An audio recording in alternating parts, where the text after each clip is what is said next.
Salut à tous, c'est Miss Fenech et aujourd'hui je vais vous parler du nouveau trailer de Nintendo. Donc comme vous devez sûrement le savoir, les nouveaux jeux Pokémon sont Let's Go Pikachu et Let's Go Evoli et je vais vous partager mon avis sur ces jeux. Premièrement, parlons graphisme. Il y en a qui disent que les graphismes ils sont moches pour la Switch. Moi je trouve ça bien correct là.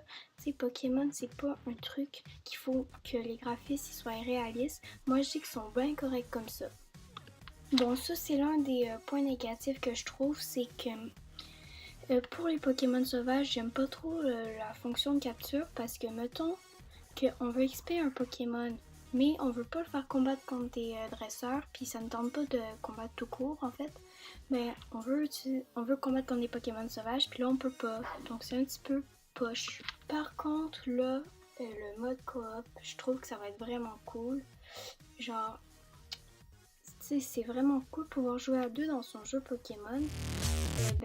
Par contre, le seul petit inconvénient que je trouve ça un petit peu triché parce que si, comme là on voit on combat contre un autre dresseur, c'est un petit peu cheaté de combattre à 2 contre 1, c'est pas très juste.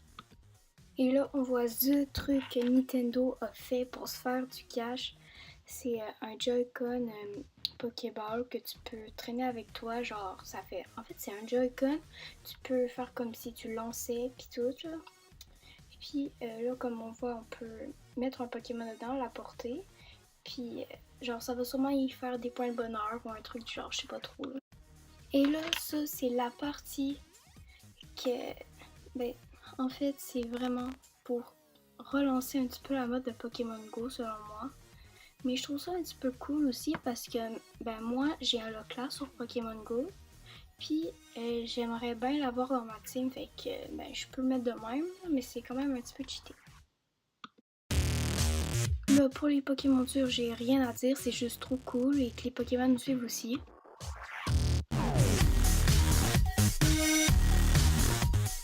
Là on aura la Poké Récré puis on pourra customiser notre truc là.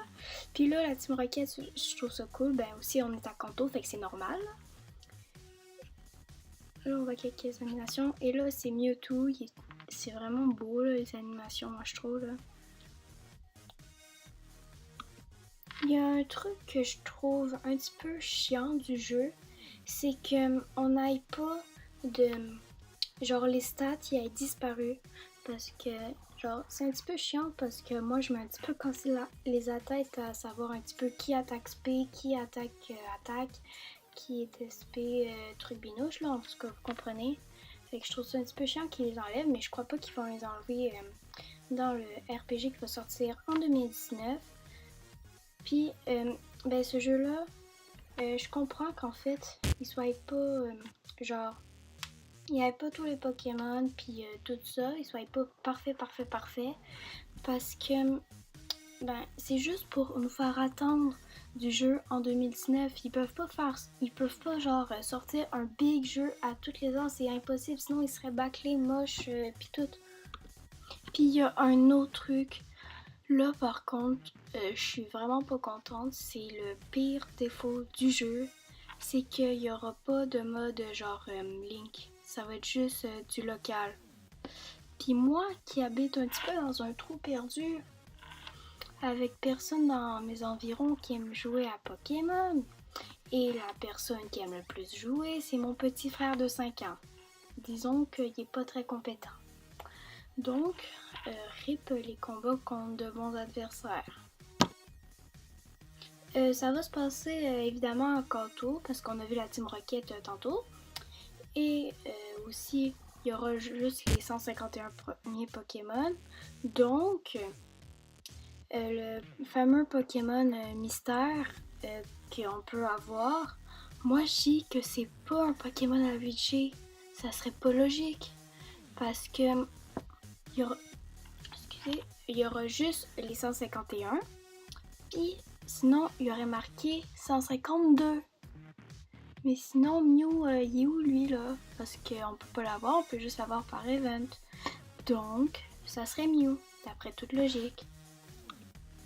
L'un des trucs les plus cool selon moi, c'est qu'on puisse voir les Pokémon dans les aires sauvages et que ça soit pas juste du random. Parce que sais, c'est chiant un petit peu si on veut voir à peu près ce qu'il y a dans la zone. Il faut marcher 10 000 ans des fois, puis des fois on ne même pas de Pokémon.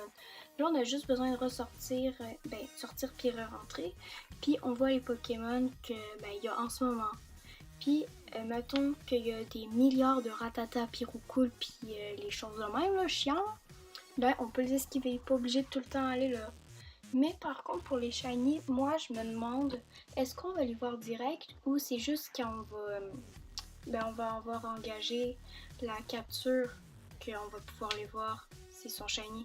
Mais moi, je crois qu'il y a plus de chances que ça fasse un petit peu comme Pokémon Go, puis qu'on les voie pas.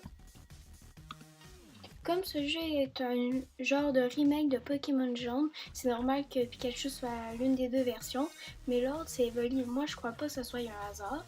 Peut-être que je vais chercher ça trop loin, mais peut-être que ça annonce une nouvelle évolution pour la 8G qui arriverait en 2019 avec le RPG. Quoi qu'il en soit, hasard ou pas hasard, moi je suis contente parce qu'Evoli c'est mon Pokémon préféré. Donc bien sûr je suis contente qu'il y ait une version pour elle. Dites-moi en commentaire si vous êtes plutôt Team Pikachu ou Team Evoli. Moi, personnellement, je viens de le dire, Team Evoli. Et aussi, dites-moi qu'est-ce que vous en pensez de ce jeu, ça m'intéresse. Et aussi, n'oubliez pas de lâcher un pouce bleu si ça vous a plu et vous abonner. Et à la prochaine vidéo. Ciao, ciao!